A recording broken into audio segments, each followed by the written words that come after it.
Bengaluru police commissioner ಅವರನ್ನ ಮತ್ತೆ ಕೆಲವು ಆಫೀಸರ್ಸ್ಗಳನ್ನ ಸಸ್ಪೆಂಡ್ ಮಾಡಿದ್ರು. ಒಂದು ಕಡೆಯಿಂದ ಪರ್ಮಿಷನ್ ಇಲ್ಲ ಅಂತ ಹೇಳಿದ್ರು, ಕೊಡು ಬೇಡ ಅಂತ ಹೇಳಿದ್ರು, ಇವರು ಮಾಡಿರುವಂತಹ ಕಾರ್ಯಕ್ರಮಕ್ಕೆ ಪೊಲೀಸರ ಹೊಣೆಗಾರ ಎಷ್ಟು ಸರಿ?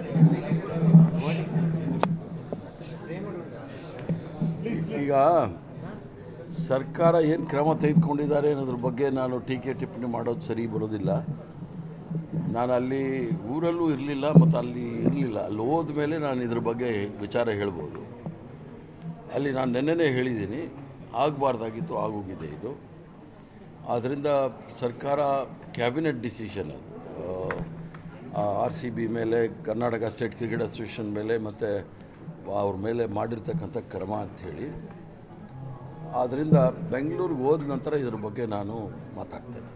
ಆದರೆ ಇಲ್ಲಿ ವಿಧಾನಸೌಧದ ಮೆಟ್ಟಿಲುಗಳ ಮೇಲೆ ಪ್ರೋಗ್ರಾಮ್ ಮಾಡಿದ್ದು, ಅದ ನಂತರ ಸ್ಟೇಡಿಯಮಲ್ಲಿ ಪ್ರೋಗ್ರಾಮ್ ಮಾಡಿದ್ದು, ಇದು ಒಂದು ಕಡೆಯಿಂದ ಎಲ್ಲೋ ಒಂದು ಕಡೆ ಫೇಲಿಯರ್ ಅಂತ ಅನ್ಸುತ್ತೆ.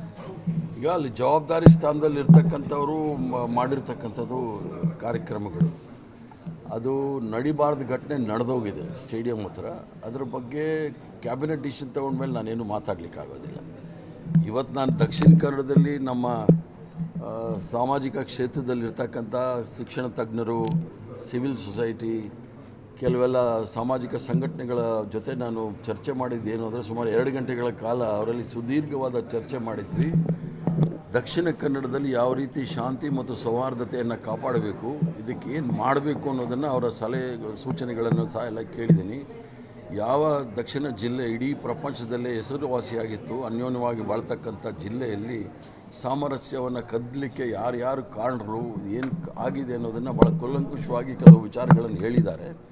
ಆದ್ದರಿಂದ ನಾವೆಲ್ಲರೂ ಸಹ ಸೇರಿ ಸಿವಿಲ್ ಸೊಸೈಟಿ ಮತ್ತು ಶೈಕ್ಷಣಿಕ ಕ್ಷೇತ್ರದಲ್ಲಿ, ಸಾಮಾಜಿಕ ಕ್ಷೇತ್ರದಲ್ಲಿ ಇರ್ತಕ್ಕಂಥವ್ರು ಮತ್ತು ಡಾಕ್ಟರ್ಸ್ ಇದ್ದರು, ಅಡ್ವೊಕೇಟ್ಸ್ ಇದ್ದರು, ಎಲ್ಲರೂ ಸಹ ಸೇರಿ ಒಂದು ಪ್ರಯತ್ನವನ್ನು ಮುಂದೆ ಮಾಡ್ತೀವಿ ಅನ್ನೋದನ್ನು ಎಲ್ಲರೂ ಸಹ ಹೇಳಿದ್ದಾರೆ.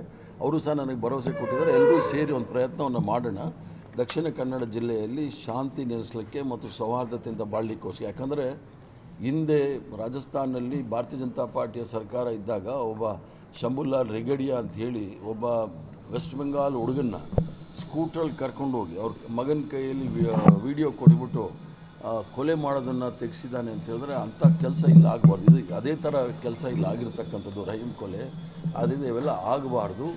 ಮತ್ತು ಮುಂದೆ ಬರ್ತಕ್ಕಂಥ ದಿನದಲ್ಲಿ ಸಹ ಎಲ್ಲರೂ ಸಹ ಅನ್ಯೋನ್ಯವಾಗಿ ಬಾಳ್ತಕ್ಕಂಥ ವಿಚಾರದಲ್ಲಿ ಯಾವ್ಯಾವ ರೀತಿ ನಾವು ಹೆಜ್ಜೆ ಇಡಬೇಕು ಅನ್ನೋದನ್ನು ಭಾಳ ಸುದೀರ್ಘವಾಗಿ ಹೇಳಿದ್ದಾರೆ. ಮುನೀರ್ ಕಾಟಿಪಾಳ್ಯ ಅವರು ಈ ಒಂದು ಜವಾಬ್ದಾರಿ ವಹಿಸ್ಕೊಂಡು ಈ ಒಂದು ಮೀಟಿಂಗನ್ನು ಮಾಡಿದರು. ಭಾಳ ಚೆನ್ನಾಗಿ ಸರ್, ಈಗ ನಿಯೋಗ KPCC ಒಂದು ನಿಯೋಗ ಬಂದು ಅವರು ಇವತ್ತು ಒಂದು ಪ್ರೆಸ್ ಮೀಟ್ ಮಾಡಿ ಹೇಳಿದ್ರು, ನಡೆದಂತಹ ಘಟನೆಗಳು, ಕೆಲವು ಘಟನೆಗಳು ಅದರಲ್ಲೂ ಕೊಲೆ ಆದಂಥದ್ದು, ಅದಕ್ಕೆ ಒಂದು ಕಡೆಯಿಂದ ಪರ್ಸನಲ್ ರೈವಲ್ರಿ ಅಂತ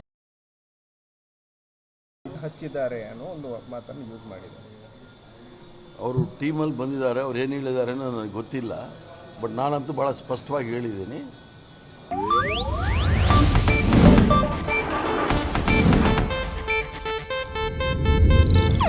ಇದು ಏಷ್ಯಾನೆಟ್ ನ್ಯೂಸ್ ನೆಟ್ವರ್ಕ್ ಪ್ರಸ್ತುತಿ.